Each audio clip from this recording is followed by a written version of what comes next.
36 জুলাইকে প্রকৃত বিজয় বলো। আমি বলতে চাই প্রকৃত বিজয়ের ভিত তৈরি হয়েছিল 2013 সালের 5ই মে স্বপ্নচত্বরে।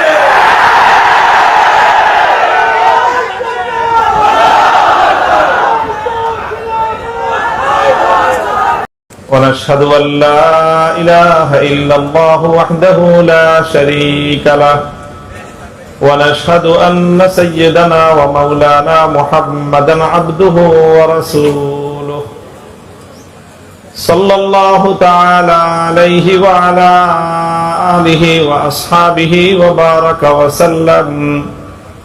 وبارك وسلم تسليما كثيرا أما بعد فأعوذ بالله من الشيطان الرجيم بسم الله الرحمن الرحيم لقد رضي الله عن المؤمنين إذ يبايعونك تحت الشجرة فعلم ما في قلوبهم فأنزل السكينة عليهم وأثابهم فتحا قريبا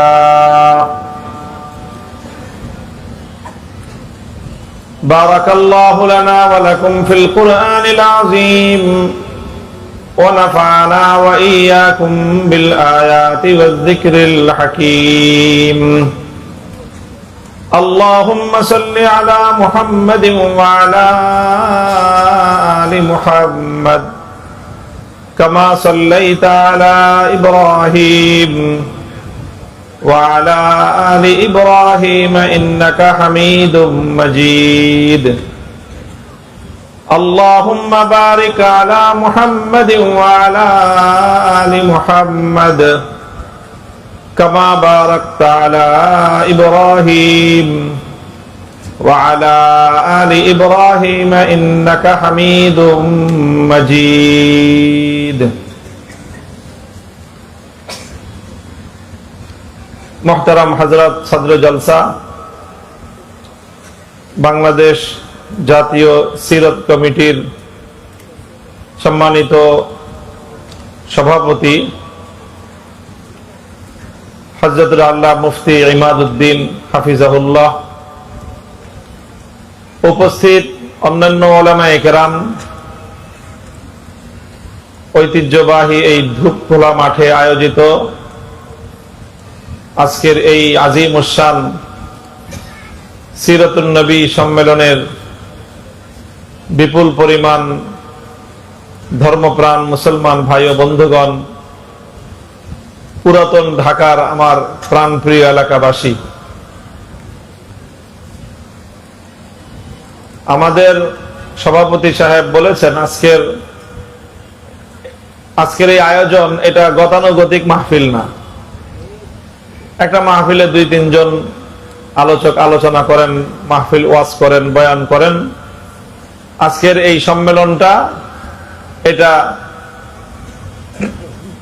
অনেক বাংলাদেশের সকল হালকার শীর্ষ উলামায়ে কেরামের প্রতিনিধিত্বশীল আলেমদের একটা মিলন মেলা, এবং এর মাধ্যমে আমরা এখান থেকে প্রতি বছর জাতির কাছে আমরা গুরুত্বপূর্ণ কিছু বার্তা এবং মেসেজ দিয়ে থাকি। আমাদের নানান রং থাকে, নানান অবস্থান থাকে, কিন্তু আমরা কিছু কিছু মঞ্চে এসে ঐক্যবদ্ধ হই এবং এর মাধ্যমে আমরা সকলকে একটা বার্তা দেই যে আমরা আমাদের মৌলিক দ্বীন এবং ঈমানের প্রশ্নে আমরা ঐক্যবদ্ধ আছি। তো আমি একটা বিশেষ কথা বলবো। আস্তে আস্তে কোরআনে কারীমের যে আয়াতটুকু আমি তেলাওয়াত করেছি সূরাতুল ফাতহ থেকে, সেই আয়াতকে সামনে রেখে একটা কথা বলবো। সেই কথাটা বলার যে মূল কারণ সেটা আমি একটু আগে বলি। বেশ অনেক বছর আগের ঘটনা মনে পড়তেছে আমার, সম্ভবত 2006-07 দিকে পীর সাহেব মরহুম চরমনাই রহমতুল্লাহ আলাইহি, ফজলুল করিম রহমতুল্লাহ আলাইহির যখন ইন্তেকাল হলো, তো আমি আমার আব্বাজান শাইখুল হাদিস রহমতুল্লাহ আলাইহি সহ হযরত চরমনাই পীর সাহেব হুজুরের জানাজায় শরীক হওয়ার জন্য ঢাকা থেকে বরিশাল গেলাম। একেবারেই রাতের বেলায় ইন্তেকাল হয়েছে, উপস্থিত ছিল লঞ্চ তখন সদরঘাটে, শায়েখকে নিয়ে আমরা রওনা হয়ে গেলাম এবং পরের দিন সকাল বেলায় জানাজা হলো, সেই জানাজায়ও শরীক হলাম আলহামদুলিল্লাহ। তো সেই জানাজায় পীর সাহেব হুজুর চরমনাই রহমতুল্লাহ আলাইহির একজন বিআই, খুব সম্ভবত আমাদের সৈয়দ ইসহাক মোহাম্মদ আবুল খায়ের ভাই যে আছেন ওনার শ্বশুর, উনি আবার তবলিগ জামাতের একজন মুরব্বী, আমার নামটা এই মুহূর্তে ইয়াদ নেই, মুজাম্মেল সাহেব। তো ওনার বিয়ের জানাজায় শরীক হওয়ার জন্য উনিও তশরিফ এনেছেন। তো জানাজার আগে যারা যারা উপস্থিত হয়েছেন সবাই দুই চার কথা বলতেছেন। তো মুজাম্মেল সাহেবকেও বয়ান করার জন্য মাইকে নাম ঘোষণা করা হলো, তো উনিও কিছু কথা বললেন। তো যেহেতু তবলিগের মুনাসাবাতে তবলিগের একজন মুরব্বী, তো উনি পীর সাহেব হুজুর সম্পর্কে এক দুইটা কথা বললেন, আর 2-4 মিনিট যা বললেন তার সার কথা হলো এই যে ভাই আল্লাহর রাস্তায় বের হইতে হবে, চিল্লা দিতে হবে। উনি কথাই এটা বললেন যে দেখেন, আমি হলাম তবলিগের মানুষ, আমরা এই সমস্ত মজমায় কথা বলি না, কথা বলার কোন সময় সুযোগ পাইলে আমরা এই চিল্লার কথাই বলি। কাজে আপনারা সবাই যারা আছেন চরমনাইতে আসছেন, আগামীতে আপনারা সবাই আল্লাহর রাস্তায় চিল্লায় বের হবেন। কথাটা আমার কাছে খুব পছন্দ হয়েছে। তো যেখানেই আমরা যাই আমাদের প্রত্যেকের এক একটা খাস মিশন থাকে, এক একটা মিশন নিয়ে কাজ করাটা, যে প্রত্যেক ব্যক্তি, এখন তো সাধারণ জেনারেল লাইনেও এটা ব্যাপক চর্চা, যে প্রত্যেকের একটা সাধারণ এবং কমন পড়াশোনা থাকে। কমন পড়াশোনাটা করার পর প্রত্যেকে একটা বিশেষ বিষয় নিয়ে পড়াশোনা করার পর সেই বিষয়ে সে বিশেষজ্ঞ হয়। এই যে এমবিবিএস ডাক্তার যারা হয়, এমবিবিএস পাশ করার পরে ডাক্তার হয়, একটা ডিগ্রি অর্জন করে, ডিগ্রি অর্জন করার পরে এই এমবিবিএস ডাক্তারদের এখন বর্তমানে বাংলাদেশে খাওয়া নাই। শুধু এমবিবিএস দিয়ে তেমন কোনো চিকিৎসা সেবা দেওয়া সম্ভব না। এমবিবিএস পাশ করার পরে কোনো একটা বিষয় নিয়ে, মানব দেহের বিভিন্ন রোগ সংক্রান্ত বিভিন্ন বিষয়ের স্পেশালাইজেশন আছে, বিশেষজ্ঞ কোর্স আছে, সেই সমস্ত কোর্স করে পরীক্ষা দিয়ে পাশ করে তারপরে বিশেষজ্ঞ হইতে হয়। কেউ নাক কান গলা বিভাগ হয়, কেউ দেখা যায় ব্রেন সংক্রান্ত নিউরোলজি নানা রকমের, কেউ সার্জন হয়, কেউ মেডিসিন স্পেশালিস্ট হয়। প্রত্যেকে এক একটা বিষয় নিয়ে তার আলাদা ইখতিসাস থাকে, বিশেষজ্ঞ হয়। তখন সে ওই বিষয়ে সে একটা বিশেষ যোগ্যতা দক্ষতা অর্জন করে এবং মানুষকে অনেক মানুষের খেদমত করার সুযোগ তৈরি হয়। এখন আমাদের মাদ্রাসাগুলোতেও আলহামদুলিল্লাহ কিছু চর্চা শুরু হয়েছে। দাওরায়ে হাদিস পাশ করলেই শুধু হয় না, কেউ ফিকহ ইফতা নিয়ে পড়াশোনা করে এই বিষয়ে মাহের হয়, কেউ উলুমুল হাদিস নিয়ে পড়াশোনা করে হাদিসের উপর দক্ষতা এবং বিশেষ ব্যুৎপত্তি অর্জন করে, কেউ তাফসীরের উপর পড়াশোনা করে বিশেষ ব্যুৎপত্তি অর্জন করে, কেউ আদব আরবি সাহিত্য নিয়ে পড়াশোনা করে ব্যুৎপত্তি এবং বিশেষজ্ঞ পর্যায়ের জ্ঞান অর্জন করে। আরো নানা বিষয় আছে। এটা যেরকম জ্ঞানের ক্ষেত্রে ইসলামের যে বহুমুখী খেদমত আছে, সেই বহুমুখী খেদমত গুলোকেও আমরা ওলামায়ে কেরাম উম্মতের স্বার্থে এবং ইসলামের প্রয়োজনে এইরকম বিভিন্ন স্পেশালাইজেশন করে এগুলোকে তাকসিমে কার, কর্ম বন্টনের আওতায় আমরা ভাগ করে নিয়ে, আমাদের কিছু মানুষ দাওয়াত এবং তাবলীগের মেহনত করেন, কিছু মানুষ ইসলাহি এবং খানকাহি মেহনত করেন, কিছু মানুষ ছাত্র করার জন্য মাদ্রাসাগুলোতে একেবারে মাদ্রাসার গৃহ অভ্যন্তরে তারা পড়ে থাকেন, ছাত্রদেরকে নিয়ে সারা জীবন নাহু সরফের মেহনত করেন। এইরকম নানা ধরনের বিভিন্ন ধরনের মেহনত হয়। তো বিভিন্ন রকমের মেহনতে কুদরতি ভাবে আল্লাহ পাক রব্বুল আলামিন আমার তাকসিমে একটা জিনিস ফলায়া দিছেন, সেটা হলো উম্মতের ইসলামের সিয়াসি এবং রাজনৈতিক বিষয় নিয়ে একটু মেহনত করার এবং কিছু কাজ করার ক্ষেত্র আল্লাহ আমাকে দান করেছেন। তো হযরত মাওলানা মুজাম্মিল সাহেবের ওই উসুল মোতাবেক আমাকে যাই বলতে বলবেন, ঘুরে ঘেরে আমি ঘুরে ঘেরে সবকিছুর ভিতর দিয়ে কিন্তু আমি রাজনীতি পর্যন্ত আসব। এখন এটা আপনাদের কারো কাছে পছন্দ হোক বা না হোক, আমি মনে করি এটা আমার জিম্মাদারি এবং আমার ফরিজা যে এই উম্মতের কাছে তাদের রাজনৈতিক আমানতগুলো কোরআন এবং হাদিসের থেকে তাদের রাজনৈতিক জিম্মাদারি এই উম্মতের উলামায়ে কেরামের কাছ পর্যন্ত তুলে ধরাটা এটা আমার বিশেষ দায়িত্ব। এটা হলো একটা কথা। এই জন্য দেখবেন আমি অনেক কিছু বলি, আলোচনা করি, বয়ান করি, সব কিছুর পরে এই বিষয়ে আমার পক্ষ থেকে একটা বার্তা থাকে। সেই বার্তাটা কখনো আমি সরাহাতান বলি, একেবারে স্পষ্ট ভাষায় বলি, অনেক সময় সরাহাতান বলি না, কেনায়াতান বলি। আল্লাহ পাক রব্বুল আলামিন আমাদের উম্মতের উলামায়ে কেরামের এই সর্বব্যাপী বহুমুখী খেদমতকে আল্লাহ পাক এক মোহনায় এনে একত্রিত করে এই উম্মতের বৃহত্তর কল্যাণ সাধন করার তৌফিক আমাদেরকে দান করেন। আমি পবিত্র কোরআনে কারীমের সূরাতুল ফাতহের যে আয়াতটা তেলাওয়াত করেছি আমি, লাকাদ রাদিয়াল্লাহু আনিল মুমিনিনা ইয ইউবাইউনাকা তাহতাশ শাজারাতি ফাআলিমা মা ফি কুলুবিহিম ফাআনজালাস সাকিনাতা আলাইহিম ওয়া আসাবাহুম ফাতহান করিবা। এটা তো বায়াতের রিজওয়ান সম্পর্কে নাজিল হয়েছে। এই আয়াত বায়াতের রিজওয়ান, ইসলামী ইতিহাসের এক উজ্জ্বল পাতার নাম হলো বায়াতের রিজওয়ান। সিরাতুন নবীর একটা জলজল দেদীপ্যমান একটা সাফহার নাম হলো বায়াতের রিজওয়ান। রাসূল আকরাম সাল্লাল্লাহু আলাইহি ওয়াসাল্লামের সিরাত থেকে, নবুয়তের 23 বছরের জিন্দেগি থেকে যদি উজ্জ্বল, অতি উজ্জ্বল, অত্যুজ্জ্বল কয়েকটা পাতা বের করে দেওয়ার কথা বলা হয়, তাহলে অবশ্যই 4-5টা পাতা যদি কেউ খুলতে চায়, তাহলে তার মধ্যে অন্যতম একটা পাতা হবে যেই পাতার মধ্যে বায়াতের রিজওয়ানের তারিখ এবং বায়াতের রিজওয়ানের ইতিহাস লেখা থাকবে। যদি সাহাবায়ে কেরামের জিন্দেগিকে তালাশ করা হয়, 1.5 লক্ষ সাহাবায়ে কেরামকে যদি নানাভাবে বিশ্লেষণ করা হয়, সাহাবায়ে কেরামের জীবন চরিত্রকে নিয়ে যদি আলোচনা করা হয়, তাহলে সেই সকল সাহাবায়ে কেরামের জীবনের মধ্যে গুরুত্বপূর্ণ যেই কয়েকটা তাৎপর্যময় ঘটনা থাকবে, হিজরত এবং আপনার বদরের জিহাদের পর সবচেয়ে গুরুত্বপূর্ণ যেই ঘটনাটা সাহাবায়ে কেরামের জিন্দেগিতেও আলোচিত হবে, সেই ঘটনাটার নাম হলো বায়াতের রিজওয়ান।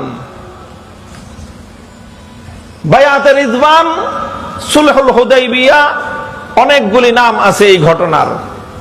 সুলহে হুদাইবিয়াকে তারিখের মধ্যে 3টা নামে আখ্যায়িত করা হয়। সুলহুল হুদাইবিয়া, এটা প্রথমে ছিল উমরাতুল হুদাইবিয়া, তারপরে এটার নাম হয়েছে গজওয়াতুল হুদাইবিয়া, তারপরে এটার নাম হয়েছে সুলহুল হুদাইবিয়া। প্রথম নাম কি ছিল? উমরাতুল হুদাইবিয়া। রাসূল সাল্লাল্লাহু আলাইহি ওয়াসাল্লাম মদিনা শরীফ থেকে উমরা করার জন্য ইহরাম বেঁধে হাদির জানোয়ার সাথে করে নিয়ে মক্কা শরীফে যাওয়ার জন্য বাইতুল্লাহর উদ্দেশ্যে যাত্রা শুরু করেছিলেন, এবং এই জন্য উমরার নিয়ত করেই 1400 থেকে 1500 সাহাবায়ে কেরামের নুরানি কাফেলা নিয়ে আল্লাহ নবী মক্কা অভিমুখে রওনা করেছিলেন। উমরার নিয়ত ছিল, ইহরাম ছিল, এই জন্য এই ইতিহাসকে এবং এই সফরকে বলা হয় উমরাতুল হুদাইবিয়া। যখন আল্লাহ নবী হুদাইবিয়া পর্যন্ত এসে পৌঁছলেন মক্কার উপকণ্ঠে, মক্কার কুরাইশরা বাধা দিল যে কোনোভাবেই আল্লাহ নবীকে মক্কায় ঢুকতে দিবে না, প্রয়োজনে লড়াই করবে, যুদ্ধ হবে, কিন্তু তারা কোনো মূল্যেই আল্লাহ নবীকে মক্কা শরীফে ঢুকতে দিবে না। রাসূল আকরাম সাল্লাল্লাহু আলাইহি ওয়াসাল্লাম তাদের সঙ্গে আলোচনা করলেন, নানাভাবে তাদেরকে বোঝালেন যে দেখো, আমরা যুদ্ধ করতে আসি নাই, আমরা মারামারি করতে আসি নাই, সংঘাত করতে আসি নাই, আমরা এসেছি শুধুমাত্র আল্লাহর ঘর বাইতুল্লাহর সফর করব, বাইতুল্লাহর জিয়ারত করব, তাওয়াফ করব, উমরা করব, আমরা চলে যাব, আমরা আর কিছুই করব না। কিন্তু তারা কোনোভাবেই আল্লাহর নবীর এই কথা শুনলো না, এবং তারা তাদের এক কথা পরিষ্কার যে আমরা কোনোভাবেই আপনাকে মক্কা ঢুকতে দিব না। এরপরে একটা পর্যায়ে ঘটনা ঘটলো, সংবাদ আসলো রাসূল সাল্লাল্লাহু আলাইহি ওয়াসাল্লাম আলোচনার জন্য মক্কা নগরীতে কুরাইশদের সঙ্গে আলোচনার জন্য হযরত ওসমান রাদিয়াল্লাহু তাআলা আনহুকে প্রেরণ করেছিলেন। হঠাৎ হুজুরের কাছে এরকম একটা সূত্রে সংবাদ আসলো, ওসমান রাদিয়াল্লাহু তাআলা আনহুকে শহীদ করে দেয়া হয়েছে। নবী আকরাম সাল্লাল্লাহু আলাইহি ওয়াসাল্লাম সাহাবায়ে কেরামের কাছে ঘোষণা করলেন, আমি আমার ওসমানকে মক্কাওয়ালাদের কাছে প্রেরণ করেছিলাম আলোচনার জন্য। দুনিয়ার সকল অসভ্য জাতীয় কোনদিন কোন কাসেদ এবং কোন দূতের উপর আক্রমণ করে না। তাদের জীবনের নিরাপত্তা দেওয়া দুনিয়ার সবচেয়ে অসভ্য জাতিরও একটা সভ্যতার বলতে সর্বশেষ চিহ্ন এটা থাকে। আজ মক্কাওয়ালারা যদি আমার ওসমানকে হত্যা করে থাকে, শহীদ করে থাকে, আমি শপথ নিলাম হুদাইবিয়ার মাটি থেকে ওসমানের রক্তের বদলা নিয়ে আমি ফিরবো না। তোমরা ওসমানের হত্যার বদলা নেওয়ার জন্য কারা কারা প্রস্তুত আছো? সাহাবায়ে কেরাম খইয়ের মতো ফুটতে আরম্ভ করলেন। আল্লাহর নবী বললেন যে হয় আমরা ওসমানের হত্যার বদলা নিয়ে মক্কা বিজয় করে এখান থেকে ফিরবো, আর না হয় এই মাঠে আমাদের প্রত্যেকের জীবন যাবে, কল্লা যাবে, রক্ত দিব, কিন্তু আমরা এই অন্যায় হত্যাকাণ্ডের প্রতিশোধ না নিয়ে আমরা ফিরবো না। সাহাবায়ে কেরাম আল্লাহর নবীর হাতে বায়াত নিলেন। বায়াত আলাল মউত ছিল, এটা মৃত্যুর উপর বায়াত। আল্লাহর নবী তার 23 বছরের জিন্দেগিতে একবার মৃত্যুর উপর বায়াত গ্রহণ করেছেন, আর এর আগে পরে কখনোই বায়াত আলাল মউত আল্লাহর নবী গ্রহণ করেননি। জীবন দেওয়ার জন্য বায়াত হয়েছে, অঙ্গীকার হয়েছে আল্লাহর জন্য জীবন দিবে, অঙ্গীকার হয়েছে এক ইমানদারের রক্তের বদলা নেওয়া হবে, অঙ্গীকার গ্রহণ করা হয়েছে একজন নিরপরাধ মুসলমানকে যদি হত্যা করা হয় সে হত্যার প্রতিশোধ গ্রহণ করার জন্য 1500 সাহাবায়ে কেরাম জীবন দেবে, রক্ত দিবে, কোন মুসলমানের রক্ত বৃথা যেতে দেবে না।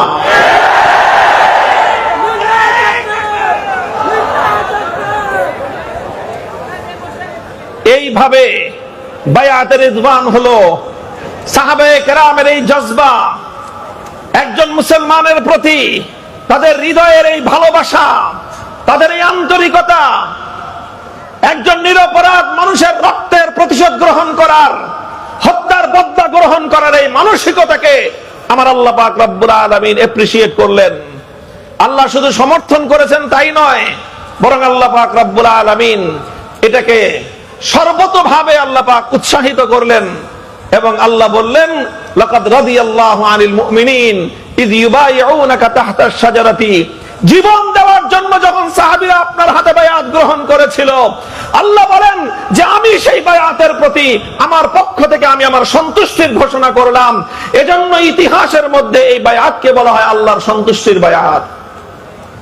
হে মুসলমান, মনে রেখো, এক একজন ইমানদারের জীবনের দাম এত বেশি, একজন মুমিনের জীবনের মূল্য এত বেশি। একজন নিরপরাধ, একজন সাধারণ মুসলমান, যে কোনো ইমানদার অন্যায়ভাবে যদি হত্যাকাণ্ডের শিকার হয়, সেই মুমিনের জীবনের দাম এত বেশি। সেই মুমিনের জীবনের নিরাপত্তা প্রতিষ্ঠার জন্য, তার হত্যার বদলা গ্রহণ করার জন্য, তার রক্তের প্রতিশোধ গ্রহণ করার জন্য ইমানদাররা যখন বায়াত গ্রহণ করে, শপথ গ্রহণ করে, আরশের মালিক সেই শপথের উপর তার সন্তুষ্টির এলান করে দেন। এইভাবে উমরাতুল হুদাইবিয়া এটা পরিণত হয়ে গেল একটা যুদ্ধাঙ্গদেহী পরিস্থিতিতে। এই জন্য ইতিহাসের পাতায় এই ঘটনাকে দ্বিতীয় নামে নামকরণ করা হয় গজওয়াতুল হুদাইবিয়া। এই যখন চরম পর্যায়ের উত্তেজনা ছড়িয়ে পড়লো, মক্কার কুরাইশরা দেখলো যে খবর ভাবসাব ভালো না, পরিস্থিতি ভালো নয়। আজ নবীর সাহাবীরা যেভাবে জীবন দেওয়ার জন্য শপথ গ্রহণ করেছে, পরিস্থিতি এত সহজে সামাল দেওয়া যাবে বলে মনে হয় না। তখন মক্কার লোকেরা তারাও নমনীয় হয়ে গেল যে না, ঠিক আছে, মারামারির দরকার নাই, আমরা আলোচনার মাধ্যমে সমস্যার সমাধান করব। শেষ পর্যন্ত ইতিহাস লম্বা, দ্বিপাক্ষিক আলোচনা হলো, আলোচনার মাধ্যমে কিছু ধারা নির্ধারিত হলো, এবং সেই ধারার মাধ্যমে কিছু কথাবার্তা ঠিক হলো, সেই কথাগুলোর মাধ্যমে একটা চুক্তি স্বাক্ষরিত হলো, যেই চুক্তিকে বলা হয় সুলহে হুদাইবিয়া। সুলহুল হুদাইবিয়া একটা সন্ধি হলো মক্কার কুরাইশদের সঙ্গে আল্লাহর নবীর। সেই সুলহুল হুদাইবিয়া তখন এটা উমরাতুল হুদাইবিয়া থেকে গজওয়াতুল হুদাইবিয়া হয়ে এটার চূড়ান্ত নাম গিয়ে দাঁড়ালো সুলহুল হুদাইবিয়া। এগুলো বলাও আমার উদ্দেশ্য না। আমি আমার অন্য একটা কথা বলার জন্য এই ঘটনার উদ্ধৃতি দিলাম। কথা যেটাই বলবো আগে তো ঘটনাটা বলতে হবে, বিষয়টা। সহিহ বুখারী শরীফের মধ্যে এই সুলহে হুদাইবিয়ার বাবের মধ্যেই হযরত বারা ইবনে আযিব রাদিয়াল্লাহু তাআলা আনহু, আল্লাহর পয়গম্বরের একজন গুরুত্বপূর্ণ সাহাবী বারা ইবনে আযিব রাদিয়াল্লাহু তাআলা আনহু, তিনি বর্ণনা করেন অন্যান্য সাধারণ মুসলমানদেরকে লক্ষ্য করে, একদিন হযরত বারা ইবনে আযিব বললেন, তাউদ্দুনা আনতুমুল ফাতহা ফাতহা মাক্কাতা, তাউদ্দুনা আনতুমুল ফাতহা ফাতহা মাক্কাতা, তোমরা মনে করো আল্লাহর নবীর জীবনের সবচেয়ে বড় ঐতিহাসিক বিজয় হলো মক্কা বিজয়। এটাই সাধারণ কথা, কারণ মক্কা বিজয়ের মাধ্যমে ইসলামের একটা বিশাল গৌরব প্রতিষ্ঠিত হয়েছিল। যেই জমিন থেকে আল্লাহর নবী 8 বছর আগে নিতান্ত নিঃস্ব অসহায় অবস্থায় যেই জমিন থেকে আল্লাহর নবীকে বের করে দেওয়া হয়েছিল, সাহাবায়ে কেরামকে বের করে দেওয়া হয়েছিল, নিজের জন্মভূমি ছাড়তে হয়েছিল, ইতিহাসের বর্বরতম সমস্ত অত্যাচার এবং নির্যাতনের স্টিম রোলার গুলো পরিচালিত হয়েছিল, ইতিহাসের নির্মম সকল অধ্যায়গুলো রচিত হয়েছিল যেই মাটিতে, আল্লাহর নবী সেই মাটিতে বিজয়ী বেশে প্রবেশ করেছিলেন মক্কা বিজয়ের দিন। এবং মক্কা বিজয়ের মাধ্যমেই মূলত মক্কার কুরাইশদের সাথে ইসলামের সকল দ্বন্দ্ব এবং সংঘাত চূড়ান্ত ফয়সালা হয়ে যায় এবং এই বিরোধ নিষ্পত্তি হয়ে মক্কা নিরঙ্কুশ ভাবে ইসলামের বিজয় প্রতিষ্ঠিত হয়। এই জন্য ফতহে মক্কা এটা ইসলামের খুব গুরুত্বপূর্ণ একটা ঘটনা এবং একটা ঐতিহাসিক বিজয়, যেটাকে স্বাধীনতা দিবস বলা যায়, বিজয় দিবস বলা যায়। আমরা যেরকম বাঙালি জাতি আমরা বিজয় দিবস উদযাপন করি, মুসলিম জাতির জন্যও সত্যিকার অর্থে আল্লাহর নবীর 23 বছরের জীবন পর্যালোচনা করলে চূড়ান্ত বিজয় দিবস তো ছিল ফতহে মক্কার দিন। মক্কা বিজয়ের দিনটাই ছিল বিজয় দিবসের দিন। হযরত বারা ইবনে আযিব রাদিয়াল্লাহু তাআলা আনহু বলেন যে, তাউদ্দুনা আনতুমুল ফাতহা ফাতহা মাক্কাতা, হে সাধারণ মুসলমান, তোমরা তো আল্লাহর নবীর জীবনের ঐতিহাসিক বিজয় হিসেবে, সবচেয়ে বড় বিজয় হিসেবে তোমরা মক্কা বিজয়কে গ্রহণ করো, গণনা করো। তোমাদের ধারণা এরকম, ওয়াকাদ কানা ফাতহু মাক্কাতা ফাতহান। নবীর সাহাবী, এই ছাত্ররা ভালো করে মনোযোগ দিয়ে শোনো কথাটা, ওয়াকাদ কানা ফাতহু মাক্কাতা ফাতহান। সাহাবী বলতেছেন, আমাদের দৃষ্টিতে মক্কা বিজয়টা এটা একটা মামুলি বিজয় ছিল, এটা খুব বড় কোনো বিজয় ছিল না।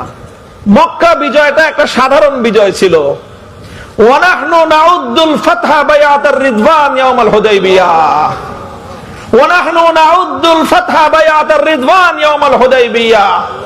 আমরা যারা আল্লাহর নবীর সাহাবীদের মধ্যে দূরদর্শী সাহাবী যারা ছিলাম, আমরা যারা নবীর সাহাবীদের মধ্যে অত্যন্ত গভীর দৃষ্টি সম্পন্ন সাহাবী ছিলাম, আমরা যারা ঘটনার গভীরতায় গিয়ে একটা ঘটনাকে পর্যবেক্ষণ করতে পারি, আমাদের সাহাবীদের মধ্যে অভিজ্ঞ, দক্ষ, প্রজ্ঞাবান সাহাবীদের দৃষ্টিতে প্রকৃত বিজয় ছিল বায়াতে রিদওয়ান, সুলহে হুদাইবিয়ার দিন। সেই দিনই প্রকৃত বিজয় অর্জিত হয়েছে। মুহতারাম হাজিরিন, আমার আজিজ তালাবা, সিরাতুন নবী বিভিন্ন ভাবে আলোচনা হয়, আলোচনা হবে। আজকের সিরাতের এই সম্মেলন থেকে আমি তোমাদেরকে আল্লাহর পয়গম্বরের এই সিরাতের খুব গুরুত্বপূর্ণ সূক্ষ্ম একটা বিষয়ের দিকে দৃষ্টি আকর্ষণ করছি এবং শেষে আমার পক্ষ থেকে একটা প্রস্তাব থাকবে। আমার জাতির ওলামায়ে কেরাম এবং যারা আমাদের জিম্মাদারান আকাবির ওলামায়ে কেরামকে খেতাব করে, নাম নিয়ে নিয়ে আমি খেতাব করে একটা কথা বলে যাব তোমাদের মতো একজন, তোমাদের একজন বড় ভাই হিসেবে। কথাটা শেষ পর্যন্ত শুনতে হবে মনোযোগ দিয়ে। হযরতে বারা ইবনে আযিব রাদিয়াল্লাহু আনহু বলতেছেন, ওয়াকাদ কানাল ফাতহু মাক্কাতা ফাতহান ওয়া নাহনু নাউদ্দুল ফাতহা বায়াদার রিদওয়ান ইয়াউমাল হুদাইবিয়া। যদি আসলে সত্যিকার অর্থে গভীর দৃষ্টি দেওয়া হয়, তাৎপর্য পূর্ণ বিজয় হিসেবে চিহ্নিত করতে হয়, অন্তর্দৃষ্টি দিয়ে যদি বিশ্লেষণ করতে হয়, তাহলে বলতে হবে প্রকৃত বিজয় মক্কা বিজয়ের দিন ছিল না, প্রকৃত বিজয় রচিত হয়েছিল হুদায়বিয়ার দিন। সেই গাছের নিচে, গাছের ছায়ার তলে আল্লাহর নবী যখন বায়াতুর রিজওয়ান গ্রহণ করেছিলেন, আমাদের কাছ থেকে আল্লাহর দ্বীনের জন্য জীবন উৎসর্গ করার শপথ গ্রহণ করেছিলেন। সেই শপথের মাধ্যমে হুদায়বিয়ার মাঠেই চূড়ান্ত বিজয়ের ভিত তৈরি হয়েছিল। আজ বাংলাদেশকে আমরা বলি, তোমরা 36শে জুলাইকে প্রকৃত বিজয় বলো। আমি বলতে চাই, প্রকৃত বিজয়ের ভিত তৈরি হয়েছিল 2013 সালের 5ই মে শাপলা চত্বরে।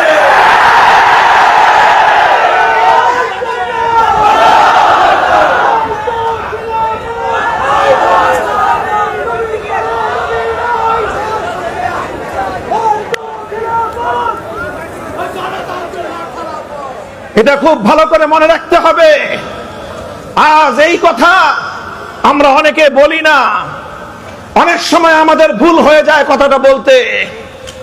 হে উম্মতের উলামায়ে কেরাম, হে সাহাবায়ে কেরামের উত্তরসূরিরা, সত্যিকার আশিকে রাসূল, সত্যিকার আশিকে রাসূল, আল্লাহর নবীর উম্মতেরা মনে রেখো, শাপলা চত্বরে নবী প্রেমিক আল্লাহর পয়গম্বরের আশিকে রাসূল উম্মতদের রক্তের ঋণ যদি তোমরা ভুলে যাও, ইতিহাস তোমাকে গাদ্দার হিসেবে চিহ্নিত করবে।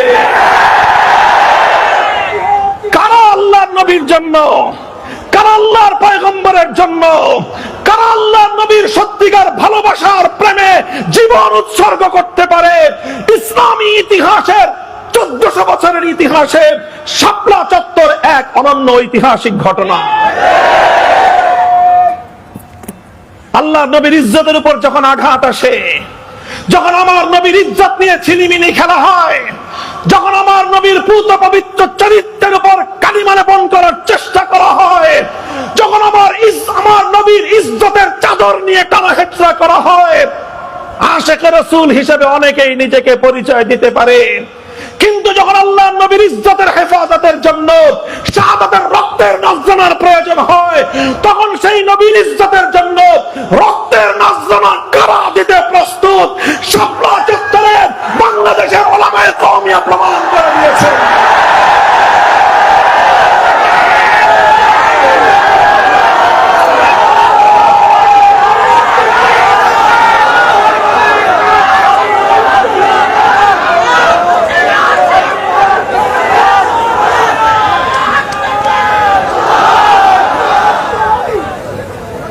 কাজেই ওয়াকাদ কানা ফাতহু জুলাই ফাতহান, ওয়াকাদ কানা ফাতহু জুলাই ফাতহান ওয়া নাহনু নাউদ্দুল ফাতহা ইয়াউমা শাপলা চত্বর। প্রকৃত বিজয় সেখানেই তৈরি হয়েছিল। বিজয়ের ভিত শাহাদাতের রক্ত দিয়ে আল্লামা আহমদ শফী, জুনায়েদ বাবুনগরের সন্তানরা কায়েম করেছিল। রক্ত দিয়ে শাপলা চত্বরে বিজয়ের বীজ রচনা করা হয়েছিল। সেই বীজ ফুলে ফলে সুশোভিত হয়ে এক যুগের পর 2024 সালের জুলাই মাসে আগ্নেয়গিরি হিসেবে প্রতিফলিত হয়েছিল। আজ বাংলাদেশের সরকার, জুলাই বিপ্লবের মাধ্যমে প্রতিষ্ঠিত সরকার, আপনাদেরকে বলতে চাই, শাপলা চত্বরের কথা স্মরণ করবেন, কৃতজ্ঞতা চিত্তে মনে রাখবেন। যদি শাপলার শহীদদের সঙ্গে যদি অকৃতজ্ঞতার প্রদর্শন করা হয়, শাপলার শহীদদেরকে যদি আমার বাংলাদেশের রাষ্ট্র অথবা সরকার স্বীকৃতি দিতে ব্যর্থ হয়, আমি এই সরকার এবং রাষ্ট্রযন্ত্রকে গাদ্দার ও বিশ্বাসঘাতক বলে আখ্যায়িত করতে চাই। আমরা জাতীয় সংসদে বলেছি এই কথা। আমার পক্ষ থেকে অ্যাসাইনমেন্ট নিয়ে আমার সংসদ সদস্য বলিষ্ঠ কণ্ঠে এই বিগত বাজেট অধিবেশনে জাতীয় সংসদে প্রস্তাব উত্থাপন করেছিল যে জুলাই শহীদদেরকে যেভাবে রাষ্ট্র সম্মাননা দিয়েছে, প্রতিটি শহীদ পরিবারের জন্য রাষ্ট্রীয়ভাবে বরাদ্দ দেওয়া হয়েছে। আমাদের কাছে বরাদ্দটা খুব বড় কোনো প্রশ্ন নয়, আমাদের কাছে স্বীকৃতি এবং মর্যাদাটাই বড় প্রশ্ন। হে বাংলাদেশ, নতুন বাংলাদেশ, 36শে জুলাই বাংলার পূর্বাকাশে যে নতুন স্বাধীনতার সূর্যের উদয় হয়েছে, মনে রেখো এই স্বাধীনতার সূর্য শুধুমাত্র 24শে জুলাই বিপ্লবের মাধ্যমে হয় নাই। এই স্বাধীনতার সূর্য রক্তিম হওয়ার জন্য, এই স্বাধীনতার সূর্য লাল হওয়ার জন্য সর্বপ্রথম যেই রক্তের ফোঁটা আল্লাহর জমিনে পতিত হয়েছে সেটা ছিল আশিকে রাসূল হেফাজতে ইসলামের রক্ত। কাজেই আজও পর্যন্ত বাংলাদেশ, আজও পর্যন্ত বাংলাদেশের রাষ্ট্র, আজও পর্যন্ত বাংলাদেশের সরকার শাপলার সেই শহীদদেরকে এখনো পর্যন্ত যথাযোগ্য সম্মান মর্যাদা দিতে পারে নাই। জাতি হিসেবে এটা আমাদের জন্য লজ্জার বিষয়। এবার আমরা সংসদে বলেছি, এভাবে মাঠে বলছি, আমরা আর কিছুদিন দেখব, এরপরে আমার ভাইয়ের রক্তের মূল্য আদায় করার জন্য, আমাদের ভাইদের রক্তের সম্মান আর মর্যাদা আদায় করার জন্য এর চেয়ে বড় যদি কিছু করতে হয় সেটা করতে এক চুল পরিমাণ কুণ্ঠিত হব না আমরা ইনশাআল্লাহ। কাজেই যতবার জুলাইয়ের কথা আসবে ততবার শাপলা থেকে শুরু করতে হবে। যতবার জুলাই বিপ্লবের কথা বলবে ততবার শাপলার শহীদদেরকে স্মরণ করতে হবে। যতবার বাংলাদেশের স্বাধীনতার কথা বলবে ততবার হেফাজতে ইসলামের নাম উচ্চারণ করতে হবে। যতবার ফ্যাসিবাদের বিরুদ্ধে কথা বলবে ততবার শহীদে ইসলাম আল্লামা জুনায়েদ বাবুনগরীর নাম উচ্চারণ করতে হবে, আল্লামা আহমদ শফীর নাম বলতে হবে।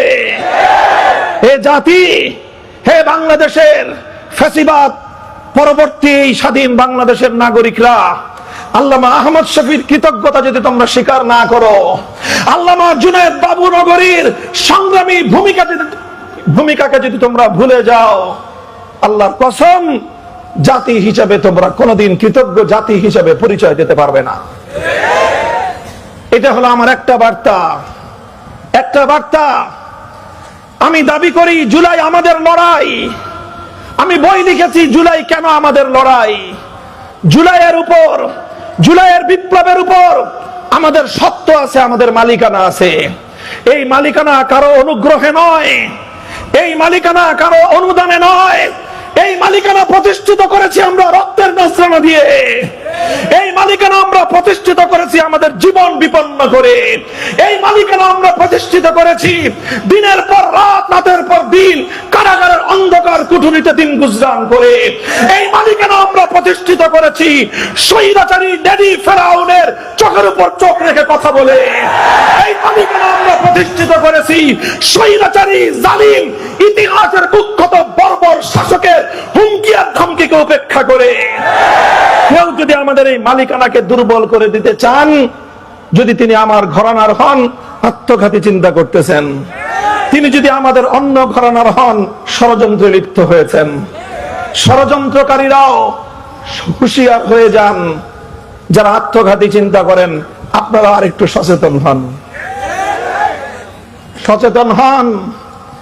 এভাবে জুলাই পর্যন্ত আসতে যতগুলো রক্তের দরিয়া পার হতে হয়েছে, জুলাই একদিনে তৈরি হয় নাই, ফ্যাসিবাদ একদিনে বিদায় হয় নাই। এই আধিপত্যবাদী জগদ্দল পাথরের মতো চেপে বসা ইসলাম বিরোধী মূর্তি প্রতীকের শক্তি এমনিতেই জমিন থেকে বিদায় হয় নাই। একটার পর একটা রক্তের দরিয়া পার হতে হয়েছে। প্রথম রক্তের দরিয়া পার হয়েছে শাপলা চত্বরের বীর শহীদানরা। এরপর রক্তের দরিয়া পার হয়েছে 2021 সালের মোদী বিরোধী আন্দোলনের হেফাজতের কর্মীরা। চূড়ান্ত লড়াই হয়েছিল 2024-এর জুলাই মাসে। সেই জুলাই মাসেও এদেশের আজাদীর সন্তান হিসেবে এদেশের আলেম সমাজ, কওমি মাদ্রাসার সন্তানদের যে অবদান স্বর্ণাক্ষরে লিখে রাখতে বাধ্য হবে ইতিহাস। মুহতারাম হাজিরিন, কাজেই আজ নতুন বাংলাদেশ বিনির্মাণে, নতুন বাংলাদেশ তৈরির ক্ষেত্রে যে আলাপ, যে আলোচনা, আমরা তার অন্যতম স্টেক হোল্ডার। আমাদেরকে বাদ দিয়ে নতুন বাংলাদেশের আলাপ আলোচনা কশ্চিনকালেও গ্রহণযোগ্য হতে পারে না। মনে রাখতে হবে এই কথা। হে আমার সন্তানেরা, সিংহ শার্দুলেরা, মনে রেখো, রাষ্ট্রের উপর তোমার অধিকার কেউ তোমাকে করুণা করে দেবে না। তোমাকে তোমার অধিকার এভাবে আদায় করে নিতে হবে। রক্ত দিয়ে যেভাবে অধিকার প্রতিষ্ঠা করেছো, রক্ত দিয়ে যেভাবে তোমরা তোমাদের মালিকানার সত্যকে প্রতিষ্ঠা করেছো, ঠিক সেভাবে মুষ্টিবদ্ধ হাতে হুঙ্কার দিয়ে মাথা উঁচু করে দাঁড়িয়ে নিজের হিস্সা নিজেরা বুঝে নিতে হবে ইনশাআল্লাহ। এই জায়গাটায় আমি আমাদের আন্তদলীয় যত বিরোধ আছে সেই বিরোধগুলোকে মাথার উপর উঠে রাখতে বলি। এখানে আমাদের মধ্যে কোনো বিরোধ নাই। ইসলামী আন্দোলন, বাংলাদেশ খেলাফত মজলিসের মধ্যে এই পয়েন্টে কোনো বিরোধ থাকতে পারে না। চরমনাইয়ের সাথে শাইখুল হাদিসের পরিবারের কোনো বিরোধ থাকতে পারে না। জমিয়ত উলামা ইসলামের সাথে এই পয়েন্টে আমাদের কোনো বিরোধ থাকতে পারে না। নিজামে ইসলামের সাথে কোনো বিরোধ থাকতে পারে না।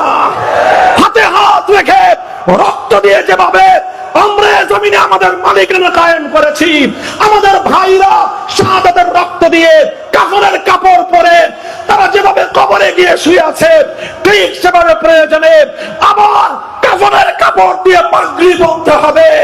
এরপরেও আমাদের অধিকার ছিনিয়ে আনতেই হবে, ছিনিয়ে আনতেই হবে ইনশাআল্লাহ।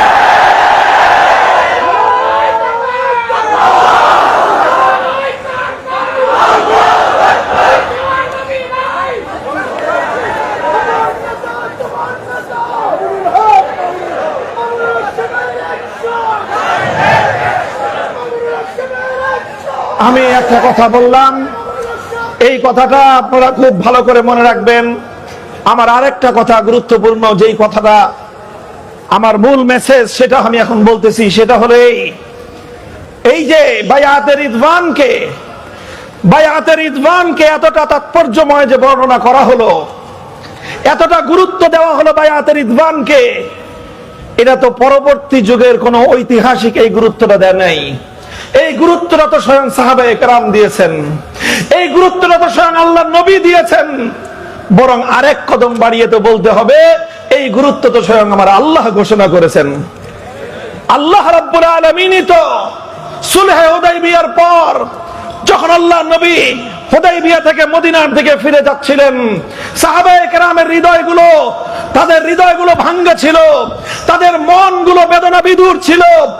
করতে আসলাম ওমরা, করতে পারলাম না ওমরা, জিহাদের শপথ নিলাম, শাহাদাতের রক্ত দিব, জিহাদও করতে পারলাম না, শহীদও হইতে পারলাম না, শেষ পর্যন্ত সন্ধি করে ফিরে যাচ্ছি। মনটা তাদের খুব ব্যথাতুর ছিল। তাদের ভগ্ন হৃদয়ে প্রশান্ত করার জন্য স্বয়ং আমার আল্লাহ পাক রব্বুল আলামিন আয়াত নাযিল করেছিলেন, ইন্না ফাতাহনা লাকা ফাতহাম মুবিনা। হে নবী, আমি আপনাকে হুদাইবিয়ায় শুধুমাত্র একটা সন্ধি করাই নাই। এই মনে রাখো মাদ্রাসা তালেবে ইলমরা, আমার আল্লাহ বলতেছেন, হে আমার সাহাবী, হে আমার নবীর সৈনিকেরা, হে আমার নবীর সাহাবীরা, হে উম্মতে মুসলিমার এক একজন সদস্য, শুনে রাখো, হুদাইবিয়া একটা চুক্তি স্বাক্ষরিত হয়েছে। বাহ্যিকভাবে দেখা গিয়েছে ওই চুক্তির মধ্যে মুসলমানরা নথি স্বীকার করেছে, কিন্তু আমি আল্লাহ ঘোষণা করতেছি, বাহ্যিকভাবে এটা একটা চুক্তি, বাহ্যিকভাবে এটা একটা সন্ধি, কিন্তু আমি আল্লাহ বলতেছি এটা শুধুমাত্র একটি সন্ধি নয়, এটা হলো ইসলামের ইতিহাসের সবচেয়ে বড় ঐতিহাসিক বিজয়। কেন হুদাইবিয়াটা কেন ঐতিহাসিক বিজয়? কারণটা কি? আপনারা এবার সমস্ত শুরুহাত বুখারী শরীফের যত সরা আছে, ফাতহুল বারী খুলেন, উমদাতুল কারী খুলেন, শরহে মুসলিম নববী খুলেন, আজ পর্যন্ত আমাদের আকাবিরিনদের লেখা, আল্লামা শাব্বির আহমদ উসমানীর ফাতহুল মুলহিম খুলেন, আল্লামা নববী খুলেন, সমস্ত হাদিসের ব্যাখ্যা গ্রন্থগুলো খুলে আপনারা এই প্রশ্ন পড়েন, কোরআনের ওই আয়াতের তাফসীর পড়েন, একেবারে প্রথম যুগ থেকে নিয়ে বর্তমান যুগ পর্যন্ত মুফাসসিরিনদের লেখা তাফসীরগুলো পড়েন। কেন আল্লাহ পাক রব্বুল আলামিন হুদাইবিয়ার সন্ধিকে এত বড় ঐতিহাসিক বিজয় হিসেবে আল্লাহ পাক কেন অভিহিত করলেন, কেন আখ্যায়িত করলেন? What is the reason? কারণটা কি? কারণ, মৌলিক যেই কারণটা, সেটা হলো এই, হুদাইবিয়ার মাধ্যমে প্রত্যক্ষ বিজয় যদিও মুসলমানদের আসে নাই, হুদাইবিয়ার মাধ্যমে মুসলমানদের রাজনৈতিক বিজয় অর্জিত হয়েছিল। কোন বিজয়? জোরে বলো, কোন বিজয়? হুদাইবিয়ার মাধ্যমে আল্লাহর নবীর রাজনৈতিক দূরদর্শিতার বিজয় অর্জিত হয়েছিল। হুদাইবিয়ার মাধ্যমে মুসলমানদের রাজনৈতিক শক্তির স্বীকৃতি পেয়েছিল আল্লাহর নবী। অর্থাৎ হুদাইবিয়ায় যুদ্ধের বিজয় হয় নাই, রণাঙ্গনের বিজয় হয় নাই, হুদাইবিয়ায় রাজনৈতিক বিজয় হয়েছে। রাজনৈতিক বিজয়টা কি? হুদাইবিয়ার সবচেয়ে বড় রাজনৈতিক বিজয় ছিল যেই মক্কার কুরাইশরা এতদিন পর্যন্ত ইসলাম এবং মুসলমানদেরকে কোন শক্তি বলে স্বীকার করত না। ওরা বলতো মুহাম্মদ সাল্লাল্লাহু আলাইহি ওয়াসাল্লামের আশেপাশে কিছু বিক্ষিপ্ত মানুষ জমা হয়েছে। আরো নিকৃষ্ট ভাষায় উপেক্ষা করে, উপহাস করে তারা বলতো কিছু বাদাইম্মা জমা হয়েছে। নাউজুবিল্লাহ। আপনি পড়েন, হুদাইবিয়ার ইতিহাসের মধ্যে পড়েন, তারা যেই কথাগুলো বলেছিল যে আল আওবাস, আপনার চারপাশে কিছু বাদাইম্মা বেহুদা জমা হয়েছে, এগুলো 2 দিন পরে চলে যাবে, আপনি এদের জন্য নিজের গোত্রের সঙ্গে আপনি লড়াই করেন। অর্থাৎ মক্কাওয়ালারা, মক্কার কুরাইশ কায়েমি স্বার্থবাদী গোষ্ঠী, তারা মুসলমানদেরকে বাদাইম্মা হিসেবে চিহ্নিত করত। বাদাইম্মা মনে করত তারা যে একটা প্রতিষ্ঠিত রাজনৈতিক রাষ্ট্রীয় শক্তি, কোনদিন তারা এটা স্বীকার করত না। কিন্তু যেদিন হুদাইবিয়ায় তারা চুক্তি স্বাক্ষর করলো, হাযা মা কাযানা আলাইহি মুহাম্মাদুর রাসূলুল্লাহ, হাযা মা কাযানা আলাইহি মুহাম্মদ ইবনে আব্দুল্লাহ ওয়া সুহাইল ইবনে আমরিন, এখানে তারা স্বীকৃতি দিল আজ দুটি পক্ষের মধ্যে চুক্তি স্বাক্ষর হচ্ছে। এর এক পক্ষে মক্কার কুরাইশদের পক্ষ থেকে তাদের নেতা সুহাইল ইবনে আমর স্বাক্ষর করবে, অপর পক্ষে মুহাম্মদ ইবনে আব্দুল্লাহ স্বাক্ষর করবে। অর্থাৎ এই চুক্তির মাধ্যমে পৃথিবীর ইতিহাসে সর্বপ্রথম মক্কার কুরাইশরা তারা আল্লাহর নবীর নেতৃত্বাধীন মুসলিম শক্তিকে একটি রাষ্ট্রীয় রাজনৈতিক শক্তি হিসেবে স্বীকার করে নিতে বাধ্য হলো। এটাই হলো ফাতহে মুবিন, এটাই হলো ফাতহে মুবিন। আজ থেকে প্রায় 8 বছর আগে রোহিঙ্গাদেরকে যেভাবে যখন তারা উৎখাত করে দিয়েছিল, তাদের 1300 বছরের বাপদাদার বাস্তু ভিটা থেকে, আপনারা জানেন, ইতিহাস দেখেন, ওই সময়কার ইতিহাসগুলি পড়ে দেখেন, আমরা বিভিন্ন ভাবে রোহিঙ্গা ক্যাম্পে স্বয়ং আমি নিজে দিনের পর দিন থেকে তাদের জন্য অনেক কাজ করেছি, তাদের সঙ্গে অনেক কথাবার্তা বলেছিলাম। সব কথা বলার পরে তাদের কারণগুলো যাচাই করার চেষ্টা করেছি যে কেন এভাবে তাদের সঙ্গে এই আচরণ করা হচ্ছে, কেন তাদের সঙ্গে এই নির্মমতা চলছে শতাব্দীর পর শতাব্দী ধরে।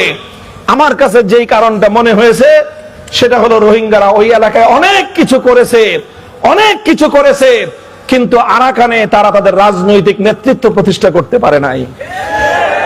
আরাকানে তারা ধর্মীয় প্রতিষ্ঠান করেছে, আরাকানে তারা বাড়িঘর করেছে, আরাকানে তারা শিক্ষা প্রতিষ্ঠান গড়ে তুলেছে, আরাকানে তারা বড় বড় খানকা গড়ে তুলেছে, অনেক কিছুই করেছিল। কিন্তু একটা কাজ রোহিঙ্গারা কখনোই করার চিন্তা করে নাই, সেটা হলো তাদেরকে আরাকানের একটা স্থায়ী রাজনৈতিক শক্তি হিসেবে, সুসংহত একটা নেতৃত্বের অধীনে রাজনৈতিক শক্তি হিসেবে নিজেদেরকে প্রতিষ্ঠা করতে তারা পারে নাই। এটা আমার মনে হয়েছে, এটার উপরে আমার অনেক বিশ্লেষণ আছে, যুক্তি আছে। রোহিঙ্গা জাতি যেভাবে নিজেদের রাজনৈতিক দূরদর্শিতা প্রদর্শন করতে ব্যর্থ হওয়ার কারণে নিজেদের 1300 বছরের প্রাচীন বাপদাদার ভিটে মাটি থেকে তাদেরকে উৎখাত হতে হয়েছে। কোন কওম এবং কোন জাতি যদি নিজের মাতৃভূমিতে নিজেদের রাজনৈতিক নেতৃত্ব প্রতিষ্ঠা করতে ব্যর্থ হয়, পৃথিবীর কোন জাতি সেই দেশে তাদেরকে সম্মান দেয় না। আজ আমরা কান্নাকাটি করি, অনেক আমাদের আফসোস হয় যে আমাদেরকে মূল্যায়ন করে না, আমাদেরকে এই করে না, সেই করে না। আরে তুই মারো তাদের এই সমস্ত মূল্যায়নের। নিজেদের রাজনৈতিক নেতৃত্ব প্রতিষ্ঠা করো, পায়ে ছুঁয়ে সালাম করতে বাধ্য হবে। হুদাইবিয়ার ইতিহাসের মূল কথাটা হলো এই, হুদাইবিয়ায় অনেক বড় কিছু হয়ে যায় নাই বাহ্যিক দৃষ্টিতে, আপাত দৃষ্টিতে তাৎক্ষণিকভাবে খুব বড় কোনো অর্জন ছিল না। সবচেয়ে বড় অর্জন ছিল হুদাইবিয়াতে আল্লাহ রাসূল সাল্লাল্লাহু আলাইহি ওয়াসাল্লামের নেতৃত্বাধীন মুসলিম কমিউনিটি এবং মুসলিম জনশক্তিকে তাদের সবচেয়ে বড় শত্রু, চিরশত্রু, সবচেয়ে বড় প্রতিদ্বন্দ্বী মক্কার কুরাইশরা একটা রাজনৈতিক প্রতিপক্ষ এবং রাজনৈতিক প্রতিদ্বন্দ্বী হিসেবে স্বীকার করে নিতে বাধ্য হয়েছিল। আমি এই কথাটাই বলতে চাই, আজ আমাদের আলহামদুলিল্লাহ অনেক লাইনে মেহনত আছে, অনেক লাইনে মেহনত আছে, আমি কোনোটার গুরুত্বকে অস্বীকার করি না। তালিমের মেহনত আমি বলি আরো বেশি দরকার। তালিম হলো ইসলামের শেকড়ের মতো, শেকড় ছাড়া যেরকম গাছের মূল্য নাই, এলেম ছাড়া ইসলামের মূল্য নাই, এলেম ছাড়া ইসলাম টিকতে পারে না। দাওয়াত এবং তাবলীগ অনেক জরুরত, অনেক প্রয়োজন আছে, এটা আমি সবচেয়ে বেশি ইহসাস করি। কোন একটা গাছ তার সমস্ত ডালপালাগুলো যদি ছেটে নেওয়া হয়, সেই গাছ যেমন কাউকে ছায়াও দেয় না, ফল ফুলও দিতে পারে না। দাওয়াত এবং তাবলীগের কাজ যদি বন্ধ হয়ে যায়, ইসলাম এরকম ডালপালাবিহীন এক রুক্ষ গাছে পরিণত হবে। খানকাহগুলোর প্রয়োজন আছে, কারণ খানকাহগুলোতে যদি ইসলাহি মেহনত না হয়, তাজকিয়ার মেহনত যদি না চলে, ইসলাম নামক গাছের শেকড়ের মধ্যে পানি সিঞ্চন করে গাছকে সজীব রাখার আর কোনো মেহনত থাকবে না। কাজী সব মেহনত চলতে হবে, সব মেহনত চলতে হবে, সব মেহনত চলতে হবে, কিন্তু নিজেদের ভবিষ্যৎ এবং মুস্তাকবেলকে সুরক্ষিত রাখতে চাইলে তোমাদেরকে রাজনৈতিক শক্তি হিসেবে নিজেদের জমিনে প্রতিষ্ঠা লাভ করতে হবে। এই জন্য আমি বলছিলাম না, নাম ধরে একটা কথা বলবো। এখন আমি আমার আকাবিরিনদের এক একজনের নামের তালিকা বলবো, নাম তেলাওয়াত করবো এক একজন হুজুরের। আমাদের সকল মুরব্বীদের, বর্তমান যে সমস্ত মুরব্বীরা এখন আমাদের মাথার উপর রহমতের ছায়া হয়ে আছেন, আল্লাহ পাক ওনাদের সকলকে দীর্ঘ নেক হায়াত তৈয়বা দান করেন। আমাদের মুহিউস সুন্নাহ মাহমুদুল হাসান হাফিজাহুল্লাহ তাআলা, ফরিদাবাদ মাদ্রাসার মুহতামিম, আমাদের মুরব্বী হযরত মাওলানা আব্দুল কুদ্দুস সাহেব হাফিজাহুল্লাহ তাআলা, আমার ওস্তাদ মুহতারাম হযরত মাওলানা মুফতি মনসুরুল হক সাহেব হাফিজাহুল্লাহ তাআলা ওয়া রাআ, আমার উস্তাদ, আমার গভীর ইলমের উস্তাদ, জাতীয় মসজিদ বাইতুল মুকাররমের খতিব হযরত মাওলানা মুফতি আব্দুল মালিক হাফিজাহুল্লাহ তাআলা, আমাদের উস্তাদ সমতুল্য বাংলাদেশের একজন মহিরুহ করিম ইবনুল করিম হযরত মাওলানা আরশাদ রহমানী হাফিজাহুল্লাহ তাআলা। এভাবে আমাদের উস্তাদ সমতুল্য উম্মুল মাদারিস হাটহাজারী মাদ্রাসার হযরত মুহতামিম সাহেব হযরত মাওলানা খলিল আহমদ কুরাইশি হাফিজাহুল্লাহ তাআলা। এইভাবে যদি আমি নাম নিতে চাই, আমাদের আমির হেফাজত, আমি তো বলি উনি আমার আমির, শুধু আমাদের আমির নয়, উনি আমার আমির। এবং ওনার বর্তমান দিলের যে জ্বলন, ওনার হৃদয়ের যে কান্না, আমার দাবি হলো ওনার হৃদয়ের সেই কান্না আমি সবচেয়ে বেশি অনুভব করি।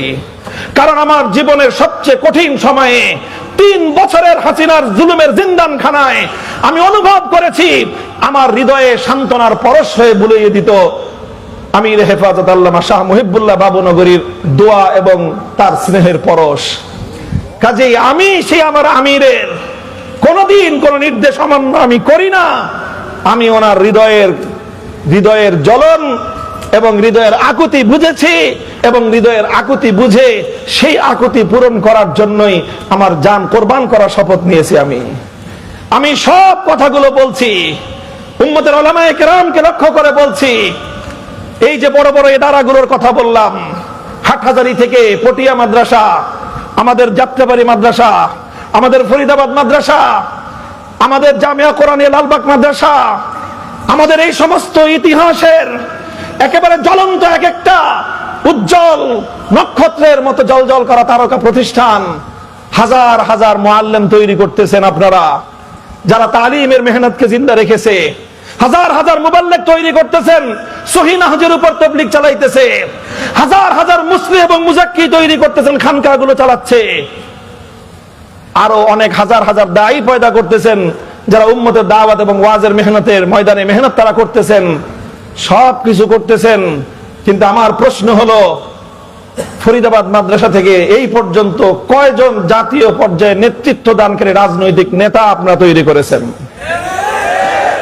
আমার প্রশ্ন আমার বর্তমান বাংলাদেশের উলামায়ে কেরামের মুরব্বী মুহিউস সুন্নাহ হাফিজাহুল্লাহর প্রতি, আপনার যাত্রাবাড়ি মাদ্রাসা বিশাল মাদ্রাসা, মুআল্লিম, মুজাক্কি, মুসলিহ, মুবাল্লিগ সব তৈরি হচ্ছে, দাঈ ওয়াইজ তৈরি হচ্ছে, মুহাক্কিক তৈরি হচ্ছে, কিন্তু জাতীয় পর্যায়ে রাজনৈতিক নেতৃত্ব দেওয়ার মতো কয়জন আপনি রাজনৈতিক নেতা তৈরি করেছেন?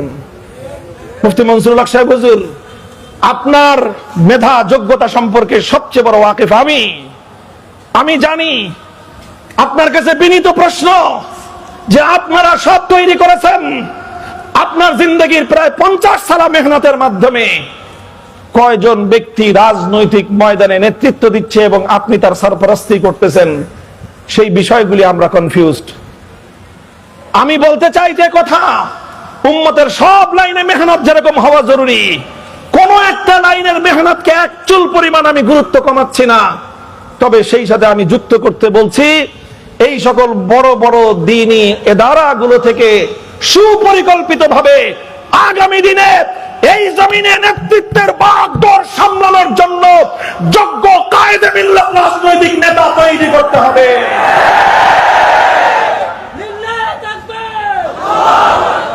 যদি আমরা সেই রাজনৈতিক নেতৃত্ব প্রতিষ্ঠা করতে পারি, ইনশাআল্লাহ এই জমিনে আমাদের তালিমের মেহনত, আমাদের তবলিগের মেহনত, আমাদের তাজকিয়ার মেহনত, আমাদের দাওয়াতের মেহনত, এই সবগুলো মেহনত শুধুমাত্র সুরক্ষিতই থাকবে না, বরং এগুলোর পরিপূর্ণ সুফল আমরা ভোগ করতে পারবো।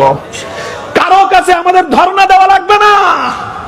আল্লাহর কসম খেয়ে বলি, আজ বাংলাদেশের মাটিতে যত ধরনের জনগোষ্ঠী আছে, যত শ্রেণীর মানুষ আছে, আমাদের এই দেশের ওলামায়ে হাক্কানি, ওলামায়ে দেওবন্দীদের কাছে দ্বীন এবং মিল্লাতের জন্য ওয়াকাতরে রক্ত দেওয়ার জন্য প্রস্তুত যেই জনগোষ্ঠী আছে, সেই জনগোষ্ঠী বিএনপি, আওয়ামী লীগ, এমনকি জামাতে ইসলাম সহ কোন রাজনৈতিক দলের কাছেও এইরকম ম্যান পাওয়ার নাই।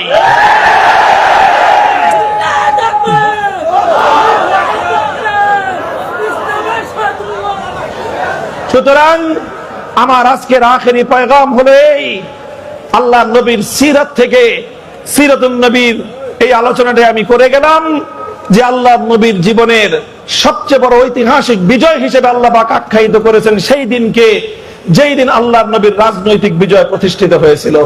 আল্লাহ রাব্বুল ইজ্জত আমাদেরকে এই জমিনে আমাদের অধিকার এবং সম্মান মর্যাদা নিয়ে প্রতিষ্ঠিত থাকার তৌফিক দান করেন। ওয়া আখিরু দাওয়ানা আলহামদুলিল্লাহি রাব্বিল আলামিন। আসসালামু আলাইকুম ওয়া রাহমাতুল্লাহ।